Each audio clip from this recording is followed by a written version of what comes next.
Mi nombre es Enrique Francisco Coronel. Soy médico, me he recibido en junio de 1963. Hasta ese momento lo que había hecho... ¿Cómo? En Buenos Aires. En Buenos Aires, en la universidad, en la UBA. En aquella época era la UMBA, porque era una universidad nacional. Y había venido mi trabajo como de la carrera. En aquella época todavía no existían o recién empezaban las residencias médicas de distintas especialidades. Así que todos nosotros nos hemos formado como practicantes, todavía como estudiantes de los últimos años de la carrera. Y yo me formé mucho en el Instituto de Cirugía de Aedo. Pero claro, cuando me recibí, me pasó como con todo, dije, ya te recibiste, practicante no, ponete a hacer algo para ubicarte en alguna especialidad. Yo me quería casar, mi mujer también, nos queríamos casar entre nosotros. Y entonces yo salí a ver de dónde podía encontrar un laburo. Y ahí aparece esto que viene un día mi papá y me dice, mira, hay un médico que se fue a trabajar a Río Negro y dice que hay unos lugares por tal lado, acá ¿cómo se llama? En el Valle. Bueno, el asunto es que empecé a recorrer y terminé arreglando de que iba a ir a trabajar o a Bajada del Agrio o al otro lugar que no me acuerdo ahora el nombre, cuál es. Me mandaron un telegrama que viniera, vine, no era ahí, dice, usted va a ir a trabajar a Copahue. Bueno, yo no sabía ¿sabe lo que es Copahue? Usted, sí, las termas, yo ni eso sabía. Esto era 1963. Eso en 1963, en noviembre, porque es cuando le conté lo de la muerte de Kennedy, porque hay una vieja historia que dice que todo el mundo se acuerda qué estaba haciendo cuando lo mataron a Kennedy. Entonces, bueno, averigüé qué coño era esto de Copahue, me averigüé que eran unas termas muy importantes, qué sé yo, pum. Y me quedé acá en la ciudad de Neuquén esperando que me vinieran a buscar y me llevaron a Copahue. Eso fue en diciembre, en los primeros días de diciembre. Y el problema de que me venían a buscar o no me venían a buscar era la entrada a Copahue, que estaba cerrada por la nieve todos los años. Trabajaba 3 o 4 meses nada más, que era verano, diciembre, enero, febrero y marzo. Ahí se terminaba la temporada, nos rajábamos todos y Copahue se cerraba hasta la próxima. Entonces yo en ese momento quedé como médico de Copahue en la temporada y entre temporadas bajaba a Loncopué, que es el pueblo antes de llegar a Copahue. Para que ustedes tengan una idea, es Zapala, se ubica donde queda Zapala. Zapala, para el lado de la cordillera y un poquito más para el norte, está Las Lajas. Después de Las Lajas está Loncopué y después de Loncopué está Copahue. En esas cosas yo, bueno, trabajé toda la temporada de Copahue, me fui a Buenos Aires, me casé, me vine para acá de nuevo y nos fuimos con mi señora, que estaba estudiando arquitectura, a Loncopué. Paralelamente a eso, en Loncopué no había médico, porque estaba un médico, estuvo un médico un tiempo que se llamaba Gorni, cuyo nombre se lo pusieron al hospital de Andacollo, y que tiene mucho que ver, Gorni, con cómo arranca esto del sistema de Neuquén, de salud de Neuquén. Bueno, Esto que yo le voy a contar no lo vi yo, pero me lo contó alguien que fue vicegobernador de la provincia y que fue ministro de Salud y Acción Social de la provincia, que era el doctor Antonio del Valle. Antonio del Valle era muy amigo de este doctor Gorni. Gorni era un personaje, los dos eran médicos. Del Valle aparte era buen médico. Gorni era un loco.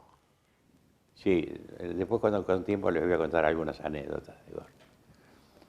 Y Gorni había venido años antes que yo y había andado recorriendo distintos lugares de la provincia, especialmente de la zona precordillera y cordillera. Entonces fue médico en Junín o en San Martín, me parece que en San Martín, en Andacollo, en Loncopué, y ahora se había conseguido una beca para ir a México a hacer un curso sobre medicina y sociedad. O sea, cuando se empezaban a hablar de estas cosas, de que el médico no es solamente para decir tener una angina, tener una gripe o tener un cáncer y te va a morir, sino para que se ocupe del entorno, se ocupe de la sociedad, que puede ser un pueblito o puede ser una gran ciudad, de qué manera se puede atender a toda esa gente para que no solamente no se enferme él, sino que no se enfermen los demás, o que los demás tengan acceso a la atención. Bueno, cuando yo me estaban llevando para Copahue, paramos en Loncopué. Y ahí lo conocí a Gorni. Gorni había tenido una tuberculosis de cadera y el tratamiento en aquella época era fijar la cadera, porque no había prótesis recién se debía estar empezando en algunos lugares a poner alguna prótesis. Así que se movía con bastante dificultad.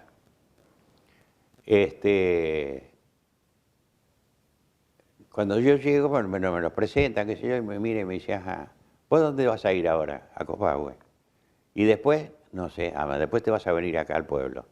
Y no sé, le digo, yo no sé ni quién es mi jefe, así que, bueno, ya veremos. Cuando terminó la temporada, él se fue de Loncopué y entonces nombraron a otro médico, que fue el doctor Ángel Peláez. Así que éramos dos, en un pueblito, Loncopué, que tenía 1.000 habitantes, 900.000 habitantes, más o menos de acuerdo al censo del 60. ¿Y ustedes estaban en un centro de salud? Claro, ahí en Loncopué había una cosa que había sido una casa. Después esa casa se transformó en un centro de salud y después tenía 2 piezas. Entre las 2 piezas pusieron una para mujeres y otra para hombres y se hacía la internación si había que hacer alguna internación. Había un jeep todo destartalado y no había ambulancia, ninguna cosa. En el pueblo, para llegar al pueblo, desde acá, había camino, pero el camino, el asfalto se terminaba en Plotier. Y todo lo demás era, ¿cómo se llama? Ripio. Nos fuimos a Loncopué, a la vuelta de nuestra... Pero les estoy contando cómo era el pueblo.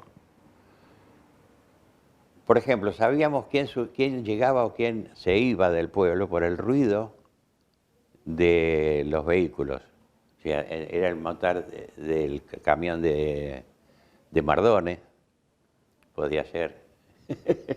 Teníamos un Mardones en Loncopué que tenía un camioncito.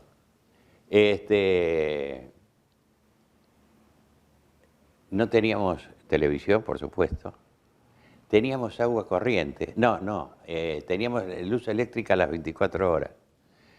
Porque dos vecinos del pueblo, que eran ingenieros, uno era ingeniero agrónomo, el otro era veterinario, conocían unas turbinas que se ponían como la del Chocón, pero para 900 habitantes. Así que compraron las turbinas y con las turbinas eso teníamos luz las 24 horas. Agua corriente no teníamos esto que tienen en Mendoza también, las acequias. Y una bombita en el entretecho. O sea que llenábamos el tanque con el agua de las acequias. Cuando se acababa, volvíamos a hacer el mismo trabajo. El correo venía 2 veces por semana y traía los diarios del día anterior al que se había salido el de Zapala, para atrás hasta el que había llegado. O sea, siempre venían atrasados los diarios. Y aparte te los tenías que comprar todos, porque si no, el tipo se quedaba con los diarios, si vos querías La Nación y Clarín, que eran los dos que llegaban. Estando allí, nació la revista Gente, la revista 7 Días, te digo porque comprábamos, que como dice mi señora, hasta el intervalo leía. Y sí, no había nada. Y radio tampoco, radio escuchábamos a la noche Radio Chile.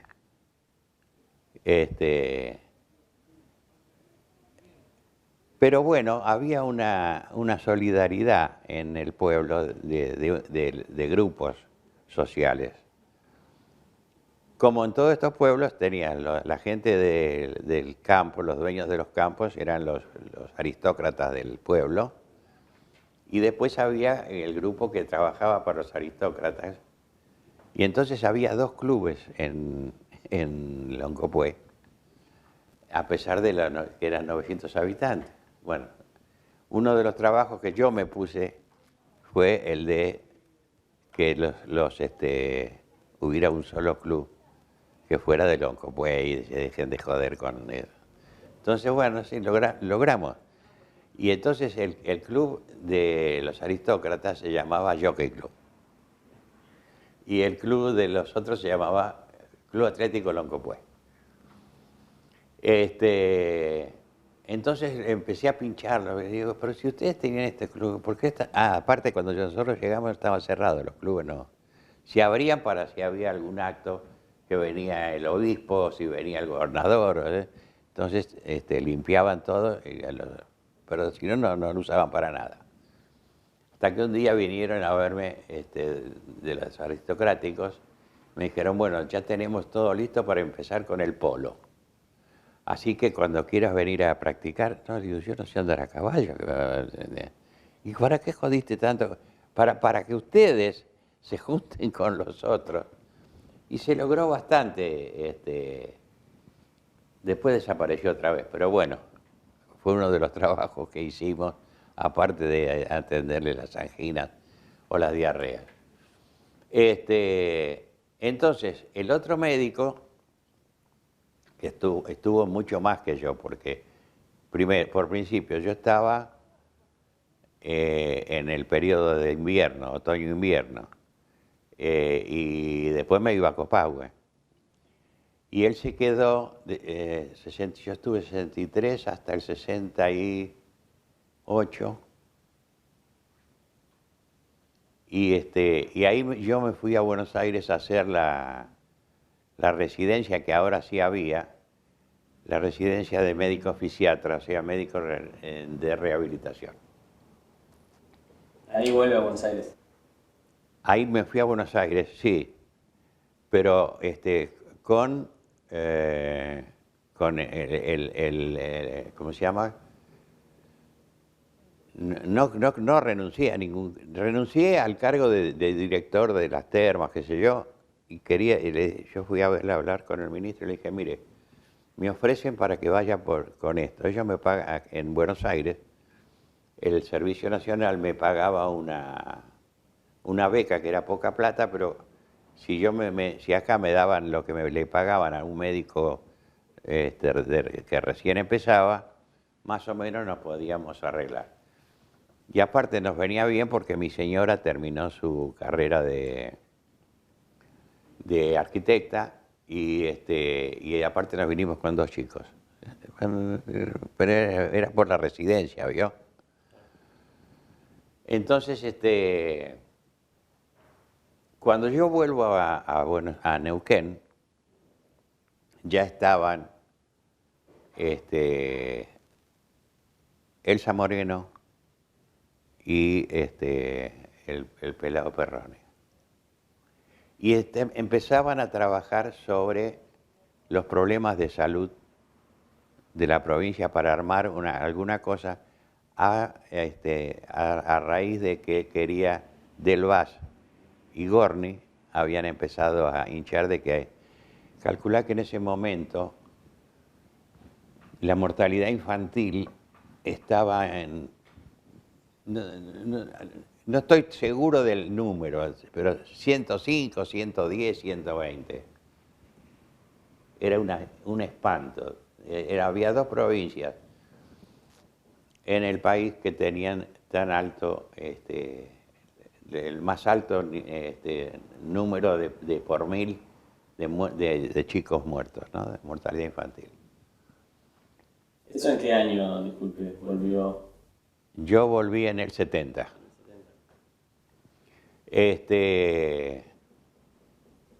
A ver, 69, 70, no, 69, 70 yo ya estaba, no, todavía estaba.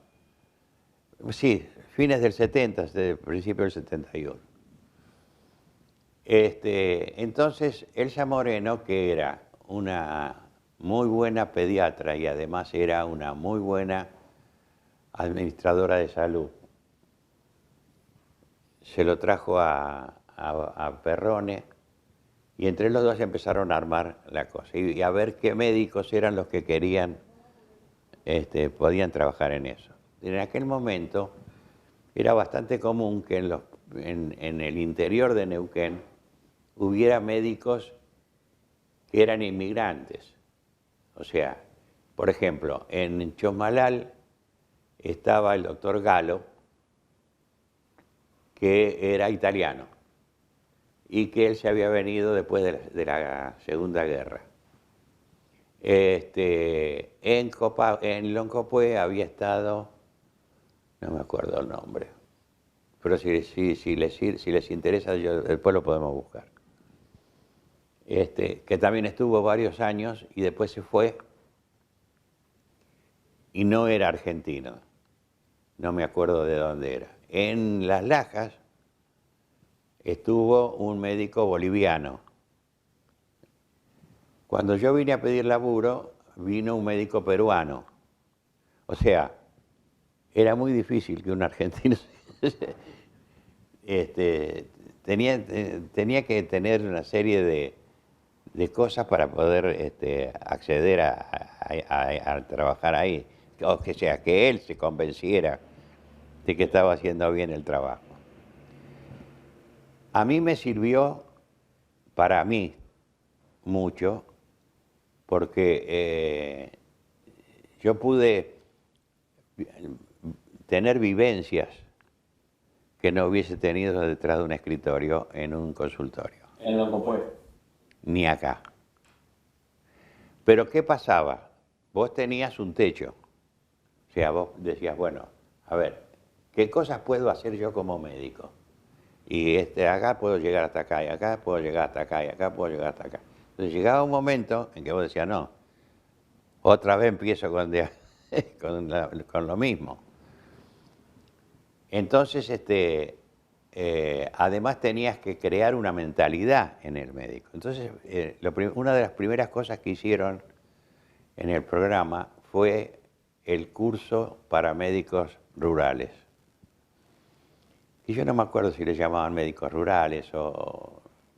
Bueno, el asunto era que era el médico que le daban unos conocimientos generales hasta ese techo que yo digo.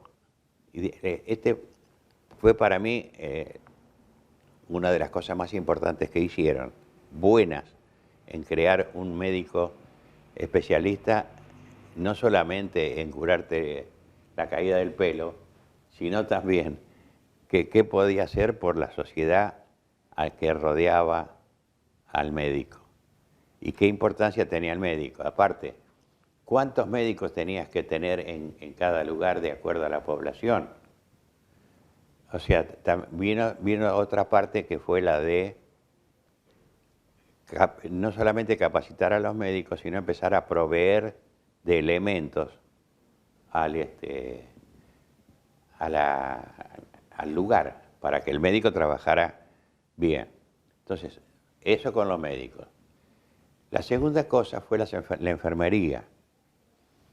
La enfermería que empezaba, cuando una mujer entraba a trabajar en el hospital a barrer en la sala de espera, y una vez que la aprendió a barrer, la llamaba a la otra que estaba adentro y decía, vení a ayudarme que está por nacer el nene, qué sé yo.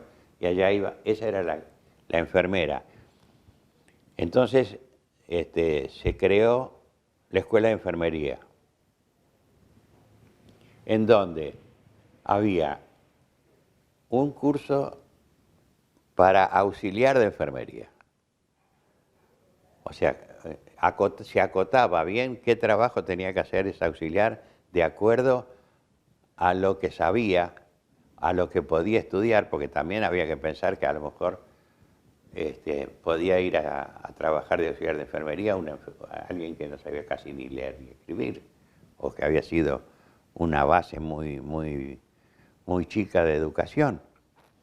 Entonces estaba la auxiliar, después estaba la enfermera profesional, que ya tenía que hacer un curso de 3 años, y después estaba la enfermera universitaria que no lo hacía acá, porque acá no había nada de eso. O sea, algunas lograron irse a Buenos Aires o a Córdoba, y que volvieron después, porque aparte también ese es el otro problema. Hay gente que cuando vos lo ayudás para que se forme en otro lugar más importante, después dice, no, yo me quedo acá porque acá me enseñan más, me pagan mejor, etc. Entonces, los médicos por un lado, que se armó la residencia en medicina rural, que se hizo en el Hospital Neuquén, o sea, el Hospital Castro Rendón. Pero también el Hospital Castro Rendón estaba muy despelotado. No tenía una organización muy formal. Y además, los médicos que trabajaban, aún los que trabajaban acá, también tenían un techo. No había médicos especialistas que hubiesen hecho cursos de especialidad importantes. Entonces empezaron por traer médicos más formados para que formaran a su vez los que estaban acá o los que venían o el médico rural. Y los primeros que trajeron fue médicos pediatras, porque el problema fundamental que tenía la provincia era la mortalidad infantil, pero la mortalidad infantil no significa que sea solamente el problema de mortalidad infantil. La mortalidad infantil es un indicador de problemas sociales, económicos, todo de la provincia. Entonces, pero bueno, lo primero que trajeron fue eso y empezaron a instalar, porque cuando se habla del sistema de salud, yo nunca vi algo escrito del tema. O sea, tampoco se hizo un programa, cuando uno dice, un programa, bueno, ¿qué es? Objetivo, viene esta forma de hacer el programa, lo vamos a hacer con estas educaciones, con esta otra, bueno. Pero de cualquier manera, era tanto el laburo que el asunto fue, trajeron los médicos pediatras, entre ellos estaba Maletti, estaba Ferrari, y entonces empezaron con la dación de leche, con D, dación de leche, o sea, dar la leche. O sea, todos los chicos de X, desde que nacían hasta X meses, se le daba a la mamá la leche para que reforzara la comida de los niños. Esto a partir del 70, del plan de... Sí, ya estamos en el 70. Entonces, los chicos, los médicos, las enfermeras, el refuerzamiento con gente más entrenada en pediatría, en clínica médica, que vino el doctor Kremer, en cirugía, que vino el doctor Lozada, y entonces se le fue dando refuerzo, y así fueron, empezaron a reforzar la capacitación de los que estaban y traer gente nueva, y se crea una figura que también tuvo sus dimes y diretes, que fue el médico de dedicación exclusiva. ¿Por qué digo esto? Porque el médico de dedicación exclusiva no podía trabajar, o sea, era una especie de cepo. Ahí, como en todo, había halcones y palomas, y entonces había gente que estaba de acuerdo, ellos querían seguir con las 3 horas, que además que no me jodan, yo vengo, atiendo, y tengo un amigo que está vivo todavía, que era el doctor Neuspiller otorrinolaringólogo, y él trabajaba muchísimo de privado, entonces, pero tenía un puesto en el hospital y trabajaba mucho en el hospital. Pero él no quería trabajar más de las 3 horas que trabajaba, así que... ahora, había muchos que no querían que se pusiera la dedicación exclusiva porque empezaba la competencia entre hospital y clínicas. Que en ese momento había 2 clínicas acá. Ahora ya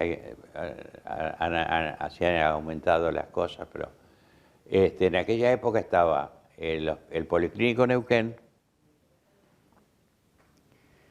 y estaba la Clínica Pasteur. El Policlínico Neuquén es una clínica que originariamente fue de los médicos de varios médicos de acá de la capital que se fueron juntando. Primero trabajaban cada uno por su cuenta y después se fueron juntando y terminó en el monstruo que tienen hoy de clínica. Y la Pasteur era de un matrimonio de médicos, los 2 pediatras, que también trabajaban muy bien, y el doctor Peláez, que no es el de Loncopué, que se llama Peláez, y el de acá se llama Peláez, sin la Y. El doctor Peláez era el director del centro materno-infantil, porque el hospital de Neuquén, por eso te decía al principio, que estaba muy despelotado, porque en la misma manzana, que hoy es el hospital, ¿lo vieron en el hospital? De afuera, sí, bueno, viste que salto. En aquel momento, si dan la vuelta por Talero, ese centro se creó a raíz de que le hinchó mucho Castro Rendón, que fue uno de los primeros médicos de Neuquén. Yo no me acuerdo si fue 40 y pico que empieza el hospital. Pero claro, como pasa siempre, empieza el lío con los pediatras. Porque los pediatras dicen, claro, que ustedes me atienden solamente adultos. Entonces, que en el mismo lugar se levantó el centro materno-infantil. Pero eran 2 cosas separadas, porque uno era el director, era uno de acá, y el otro era el director de acá. Y no se mezclaban entre sí. Habían terminado un edificio que iba a ser centro geriátrico. Pero a su vez unas monjas habían hecho lo mismo en otro lugar. Entonces, pero a las monjas les faltaba no sé qué cosa y al otro no sé qué. Entonces se juntaron y quedó el de las monjas para los viejos. Y el otro se armó como, en un principio, como un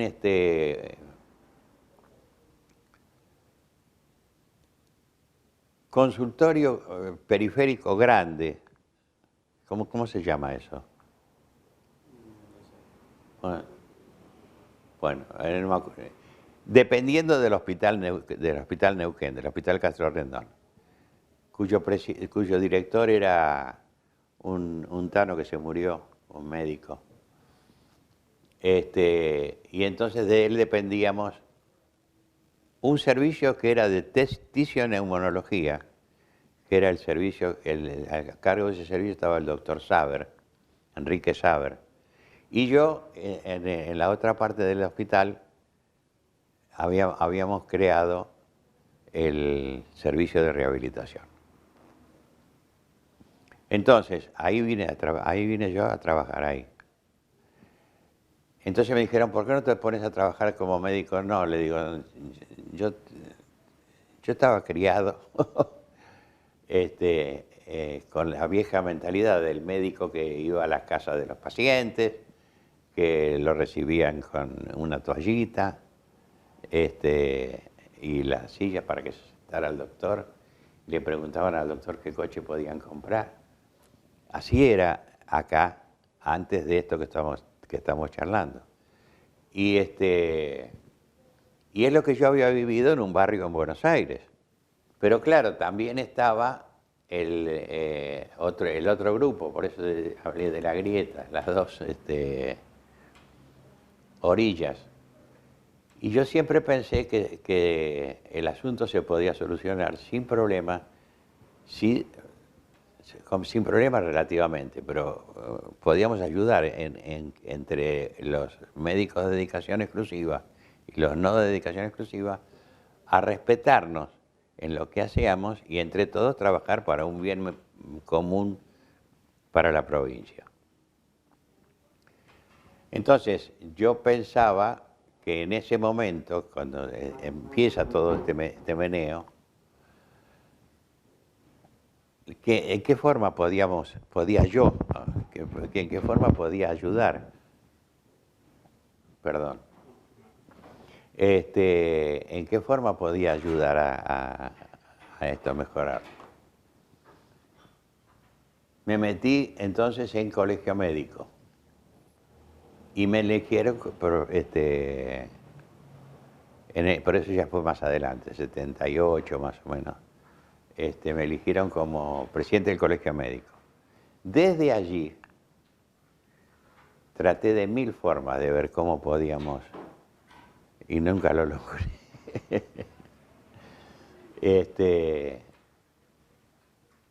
Porque había muy duros de un lado y del otro.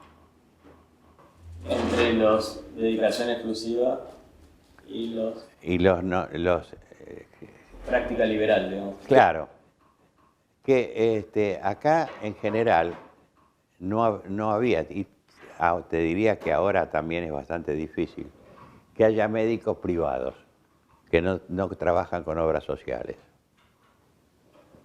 En aquella época, en realidad, no había nadie que trabajara así, si no trabajaba con obras sociales. Entonces, así empezó, habíamos dicho, dación de leche,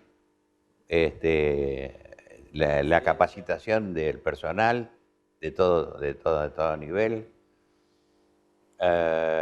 vacunación, o sea, que todo el mundo se vacunara. Que la otra de las cosas que era el parto domiciliario, el parto no domiciliario, el otro, ¿cómo se llama? Institucional, parto institucional. Los partos se hacían, el problema era que lo que te decía la mamá era, ¿y qué hago con los otros? Porque en un matrimonio con 5 o 6 hijos, la mujer embarazada, el marido que a la mañana se iba temprano a trabajar al campo y volvía a la noche, ¿quién atendía a los chicos? Entonces se empezó a trabajar con los hospitales de las localidades del interior de Neuquén para que cuando internás a la mujer, la internás unos días antes y te la llevas con todos los chicos. Entonces se le daba la atención a la mujer, a los chicos, qué sé yo. De paso se aprovechaba para ver los chicos que estuvieran bien, que no tuvieran problemas, etc. En general fue con eso que se empieza a trabajar la cosa. En la parte agropecuaria hay que decir una cosa porque yo no lo conocía eso. Lo que se llama el trabajo de invernada y de veranada. En la provincia de Buenos Aires no hay invernada y veranada, es el mismo campo siempre, que era lo que yo conocía. Yo la primera vez que vi nieve fue en el viaje que me llevaron a Copahue, que le dije al tipo que manejaba, pará un cachito, me bajé y toqué la nieve, porque no la conocía la nieve.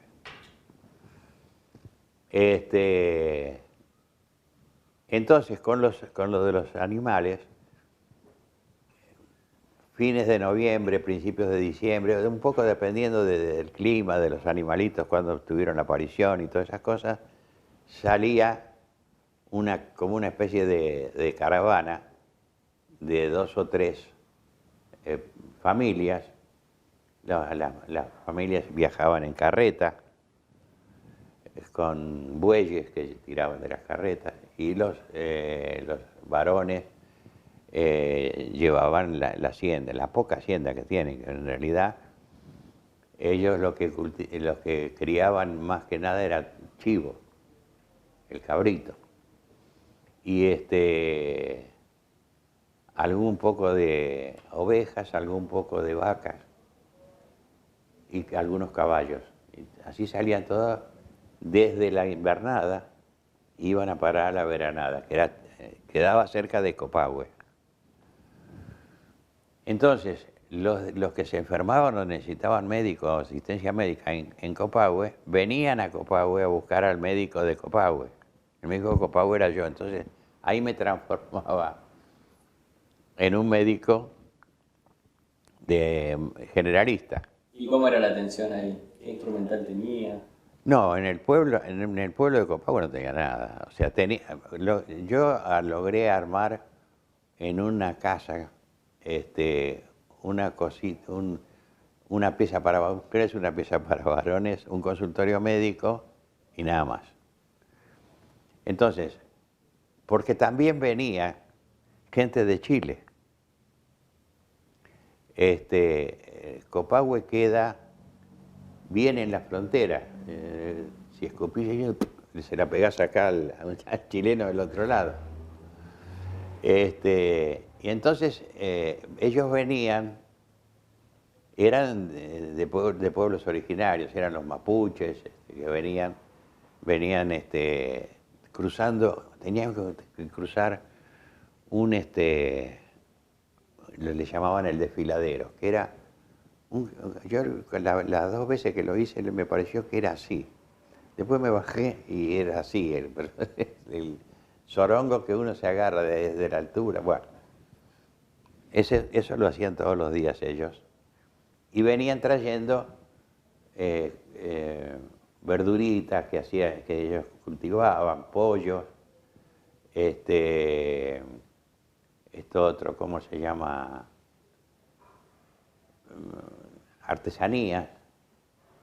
Eso, por ejemplo, que está sobre la mesa, no la cerámica, sino el tejido ese. Entonces venían y armaban ahí una feria. Entonces que turísticamente se llamaba la Feria de los Chilenos. Pero junto con todas esas cosas venían tipos con infecciones en la piel, con tuberculosis. Me acuerdo que tuve un lío porque un verano vino un chico, vino una de las chilenas a explicarme que tenía un chico en su casa, en Chile, que estaba muy mal, que se le había muerto 3 veces. Yo dije, ¿qué tendrá? Y entonces fuimos con un médico que habían nombrado ese año vino a trabajar a Copahue en el verano y después se fue. ¿Con quién habría que de Pellín yo? ¿Con vos? Sí, a mí me lo nombró. Bueno, con Osvaldo Pellín, que venía a trabajar a la provincia y que después de ahí se fue a trabajar a Cutralcó. Y cuando lo vean a él, que él es uno de los que más ha trabajado en todo lo que es la organización. Él fue ministro de Salud o director provincial de Salud, bueno. Pero y fuimos a ver el chico. El chico estaba mal. Para mí tenía una tuberculosis galopante. Así que lo agarramos al chico y lo trajimos para Copahue. Y de allí lo mandamos en un jeep a Zapala, que en Zapala sí tenía más, era una ciudad más grande, y había una parte de tuberculosis que lo atendían muy bien. Así que lo dejaron ahí. Después se nevó y no pudo volver, hasta el otro año, no pudo volver a su pueblo. Cuando se abrió el camino el otro año, vino la madre a decir que a ver qué había pasado con su hijo. Le digo, mira, está muy bien, qué sé yo. Entonces lo mandé a buscar. Y ahí me entero de que tenían un despelote porque este chico de dónde salió, nadie lo tenía registrado a la entrada, ni tenía registrada a la salida. Tuve que ir a hablar con Gendarmería. Bueno, pero lo más importante, que es lo que yo le decía al de Gendarmería, lo más importante, que de alguna forma se le ha salvado la vida a este chico. Este chico se quedaba donde estaba y se moría. Porque Chile tiene un compromiso de salud muy importante en Sudamérica. Ha sido un país que creó muchos médicos gerenciales. Pero si vos no pagás, no te atienden. Bueno, entonces el asunto es que me salvamos al pibe y pudimos solucionar ese problema. Entonces, cuando yo estaba en Copahue, eso lo hice para Chile una vez que fui a ver, porque me pidió esto. Pero en la parte nuestra estaba toda la paisanada que había venido en la veranada, de la invernada, que quedaba más allá de Loncopué, venían a pocos kilómetros, así que se venían a Copahue a atenderse también, así que varias veces tuve que subirme a un caballo e ir a atender los que estaban allí. Entonces, ¿de qué forma podíamos atenderlo? Porque si vos no estás convencido de que si te subís al caballo no vas a ayudar a alguien, no te subís al caballo. Entonces, todo eso es digamos, lo que va logrando de a poco el sistema de salud. Si volvemos a los indicadores que yo te había dicho, 104, 107, 110, hoy está en 5 y pico. Entonces quiere decir que todo lo que se trabajó en aquella época, hace 50 años, fue teniendo un resultado. Además, salud fue tomando cosas de organización de salud, de OPS, en donde tenía una muy buena entrada porque Elsa Moreno, después que se va de la provincia, le ofrecen un puesto en el staff de OPS en Washington. Entonces, ella se fue allá y de ahí ayudaba mucho a la provincia, además de que le hacía propaganda en el buen sentido de la palabra, ¿no? A lo que se había logrado acá en Neuquén. Yo por ejemplo, cuando fui la primera, porque yo lo divido en dos partes. La primera parte, Neuquén no tenía un plan de salud. La primera parte es la que del 63 al 69, que yo me fui a Buenos Aires de nuevo. Pero de cualquier manera, nosotros inconscientemente con Peláez teníamos la idea de que teníamos que hacer algo como lo que después se logró hacer. También, porque por ejemplo, un día, no sé, sería el año 68, 69, no, 68, 70, 68, sí, el 67, 68. Viene el comisario de Loncopué, muchacho joven. Dice, mire, doctor, dice, yo quiero hablar con ustedes dos, dice, porque a ver qué podemos hacer. La policía tenía la comisaría que estaba en Loncopué y después tenía puestos en distintos lugares del departamento de Loncopué. Porque una cosa era Loncopué, el pueblito, y otra cosa era todo el departamento. En donde había puestos de policía con un cana, nada más, que estaba ahí para controlar un poco.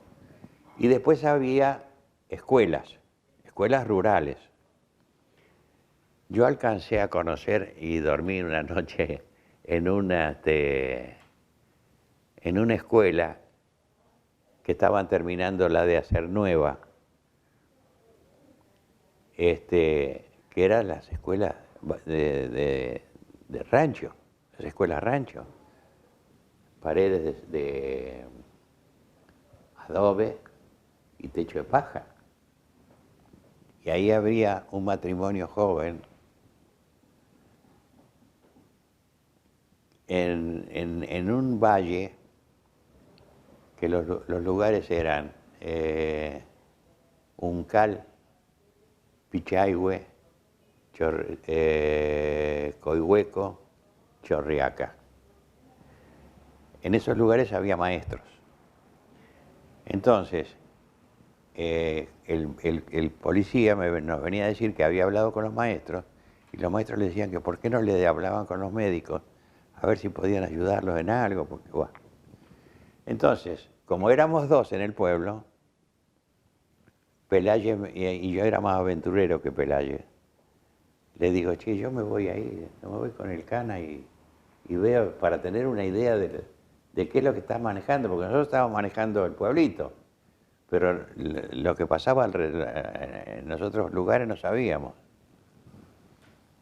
Entonces, bueno, un día me vino a buscar el cana y nos fuimos en el jeep. Ellos tenían un jeep lindo. Y me acuerdo que ahí llegué a ese pueblo donde dormí yo esa noche. Me llamó la atención que los maestros habían dicho a la gente que iba a venir un médico, qué sé yo, y aparecieron ahí unas 20 personas más o menos. Empecé a ver, y muchos tenían lesiones de sarna. Y la sarna es un parásito que te lo contagian los animales, porque el parásito se mete entre la piel. Sí. Bueno, así que yo vi 3 o 4, me llamó la atención porque no había visto ninguno en Loncopué. Cuando volví le dije al otro médico, le digo, che, yo voy a volver a ese pueblo porque tiene mucha gente con sarna. Bueno. Así que, no sé, a los 10 o 15 días mandamos a avisar que íbamos a ir y yo me llevé un cajón líquido para para matar la sarna. Digo, voy a llevar unas cremas y unas cremas para suavizar, porque había gente que tenía un espanto. Tanto que llegué a pensar en meterlos en las bañaderas donde se bañaban los animales para sacarle la sarna. Pero pues dije, a ver si se me muere alguno. No voy a hacer nunca había leído nada del tema. Bueno. Y así que cuando llegué, a ver, la primera vez que fui habría 20 personas, ahora habría 50, 60. Bueno, los puse a todos en fila, todos andaban con la sarna. Así que a cada uno le daba un frasquito, le explicaba cómo se tenía, pero claro, yo veía a la gente y los frasquitos y no me iban a alcanzar. Así que lo que hacía era que pasaran, los hacía desnudar, le metía algodón y le pasaba el algodón, y así le curamos la sarna a esta gente. Pero claro, después no sé cómo sigue la película. Yo te cuento lo que yo viví. No, eso es lo que nos interesa. O sea, ¿y cómo fue después? ¿Cómo fue la segunda parte? Después del... Claro, en la segunda parte yo ya no volví al pueblo, no tenía la casa tampoco, porque a mí me habían dado una casa.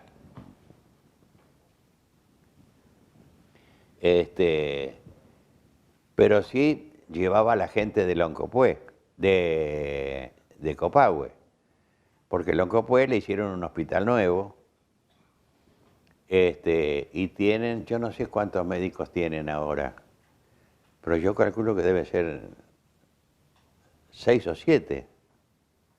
Incluso hay un médico que es nativo de Loncopué, que los padres eran comerciantes, que él volvió a vivir a Loncopué y trabaja por su cuenta. Tiene unos cuantos años empezó a hacer ecografías, y entonces con eso es un poco lo que le queda del negocio de los viejos, y ellos siguen ahí. Y usted cuando vuelve acá, que va al servicio de rehabilitación, me dijo, ¿cómo era? Cuénteme un poco más sobre esa tensión entre los médicos del sistema de salud y los que no querían formar parte. ¿Qué era lo que se discutía ahí? Que le arruinaban el negocio. Nadie dijo nunca eso. Te lo digo yo porque es lo que yo pensaba. Y te digo que incluso en este momento también hay una cierta tirantez. Viste que lo que pasa es que empezaron a bajar, a la medida que los que originaron este servicio que yo te conté, se fueron yendo. Todos hablan de los programas de Elsa Moreno ¿cómo se llama? Perrone. Pero Pellín, por ejemplo, ella no la conocía. Y Osvaldo es un tipo de mucho...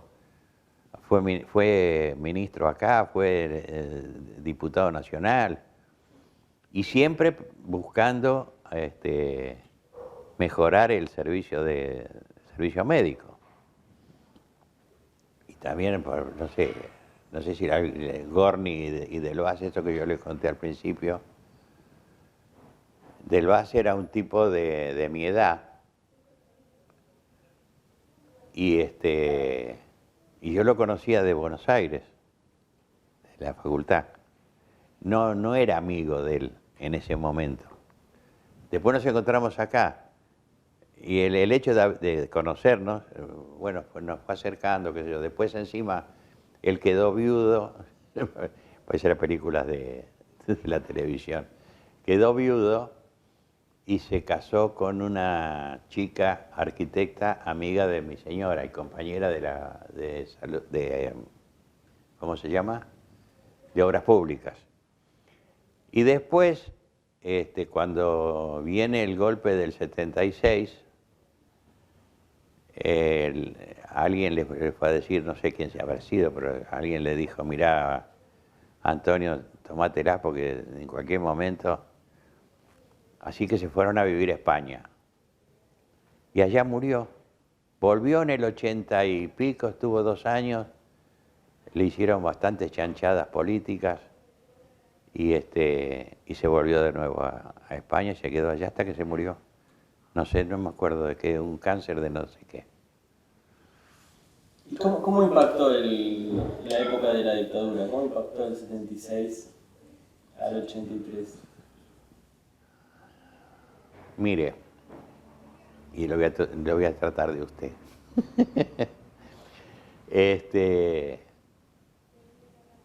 Fue una época jodida, realmente. ¿Vos cuántos años tenés? Yo 45. Bueno, todos mis hijos son mayores que vos, así que imagínate los que tengo yo. Yo tengo 80.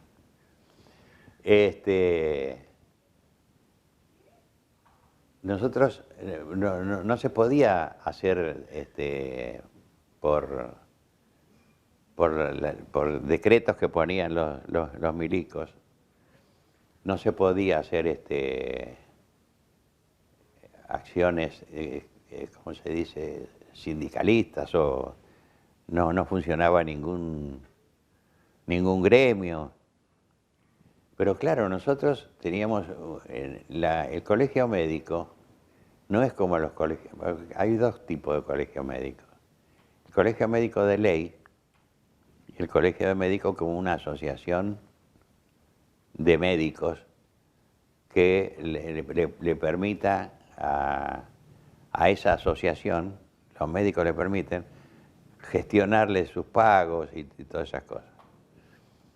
El sistema, el de ley es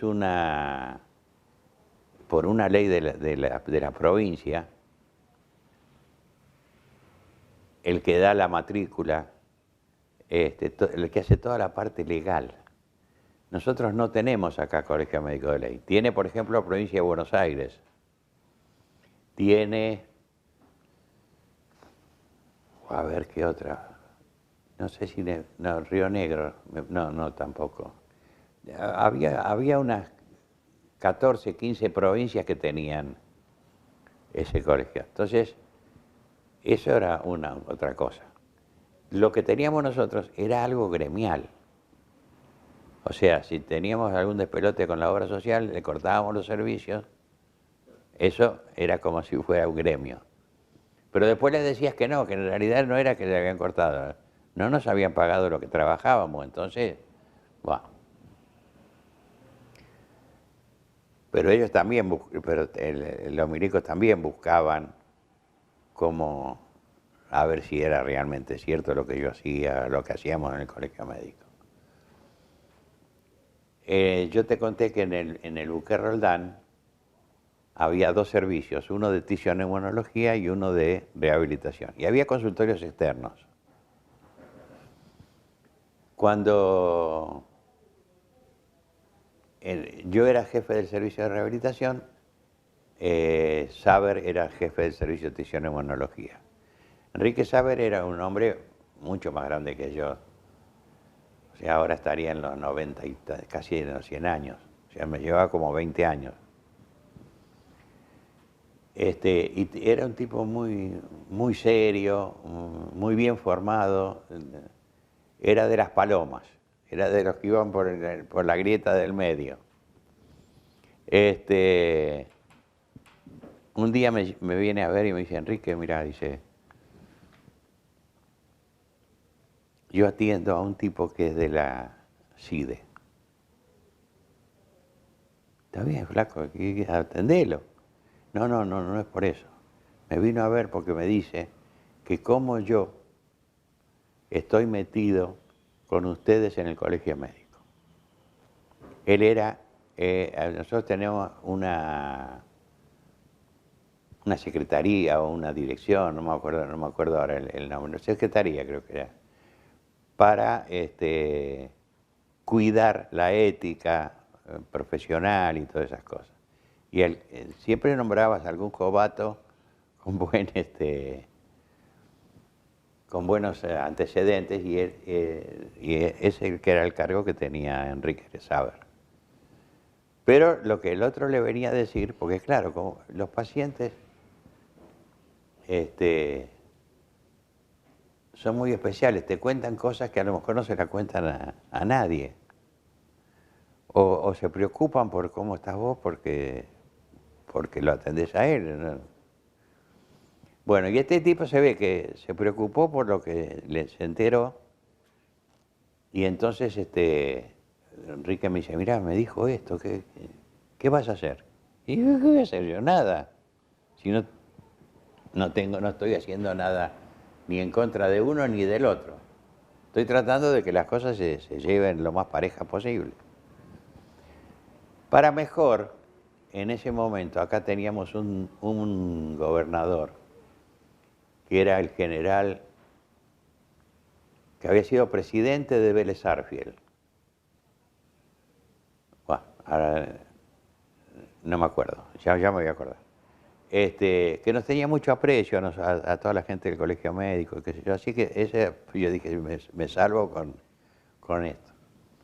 Entonces le digo, ¿por qué no le decís que yo no tengo ningún inconveniente en hablar con él? El que le había venido con el cuento ese, a Saber. Y entonces el tipo vino, mejor dicho, perdón, me llamó por teléfono. Parecía la película de James Bond. Hola, sí, doctor Coronel, sí. Habla la persona que habló con el doctor Saber. Ah, sí, sí. ¿Nos vamos a encontrar? Sí. ¿En dónde? Digo, mire, yo tengo el consultorio en Talero y tal y tal. Estoy hasta las 8 de la noche. Si usted quiere, entre las 8 y las 8:30, nos juntamos. ¿Cómo no? Bueno. A las 8 fui, hice mi consultorio, qué sé yo, me quedé esperándolo, no vino, me fui. Entonces, al otro día le digo, che, ¿sabes? El pelotudo ni apareció. No sé, lo voy a llamar. Al rato viene Saber y me dice, me dijo que te quedes tranquilo. Dice que él estuvo averiguando y eso es un problema de una interna del colegio médico. Ahora, en nosotros, en Neuquén, no tuvimos ninguna desaparición ni ninguna cosa con médicos.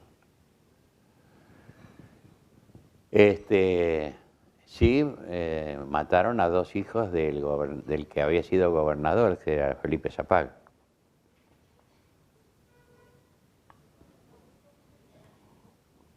Y en cuanto al sistema de salud que se había empezado a armar en los 70. Con respecto al sistema de salud, tuvimos la suerte, o sea, Trimarco se llamaba el gobernador. Trimarco había sido antes jefe de la brigada acá, de la brigada de montaña, el edificio que está ahí sobre la Avenida Argentina. Quería mucho a Neuquén y se mantenía siempre en relación con Neuquén. Y era muy amigo de Zapag, de Felipe.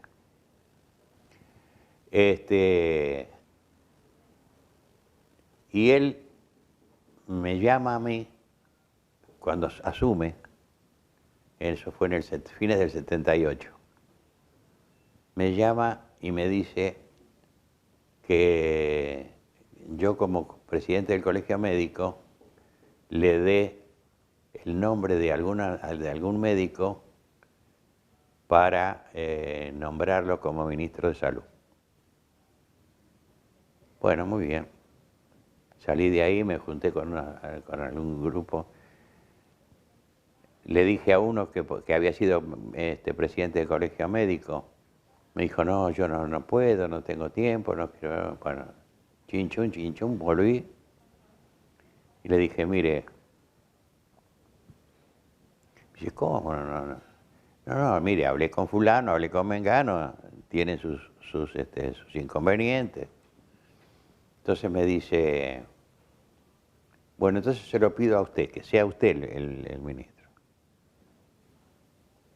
Digo, mire, no sé, bueno, voy a contestarle. Y yo dije, esto es un quilombo. En ese momento nosotros no sabíamos ni nada de los quilombos de los desaparecidos. Teníamos algunas referencias, pero no con la gravedad de lo que... Bueno, el asunto es que yo vuelvo y le dije, mire, yo asumiría si me nombran a Lores y a Pellín como sus secretarios del ministerio. Entonces me dice, bueno, deme unos días. Bueno, a los 2 días me llama de nuevo. Dice, mire, me dicen que no, que... Entonces le digo, lo lamento mucho. Yo, si no trabajo con gente que sé que me va a responder, no voy a arriesgar. Y nada, la miércoles. Pero tuvimos la suerte de que consiguió que un muchacho médico, Antonio García, que no sé si lo tienen en la lista, ese es fundamental porque él pasó un momento muy difícil en el gobierno. Y entonces, lo que son las cosas. Cuando en el 68, sí, en el 68 yo voy a Loncopué, volviendo de Copahue, para quedarme ese año en Loncopué. A unos, no me acuerdo si son 100 kilómetros, pero un poquito más, poquito menos, esa es más o menos. Hay un pueblo que sigue de Loncopué que se llama El Huecú. ¿Alguna vez lo sentí? No. Bueno. Y después del Huecú vos podés ir por el lado de la precordillera hasta Chomala.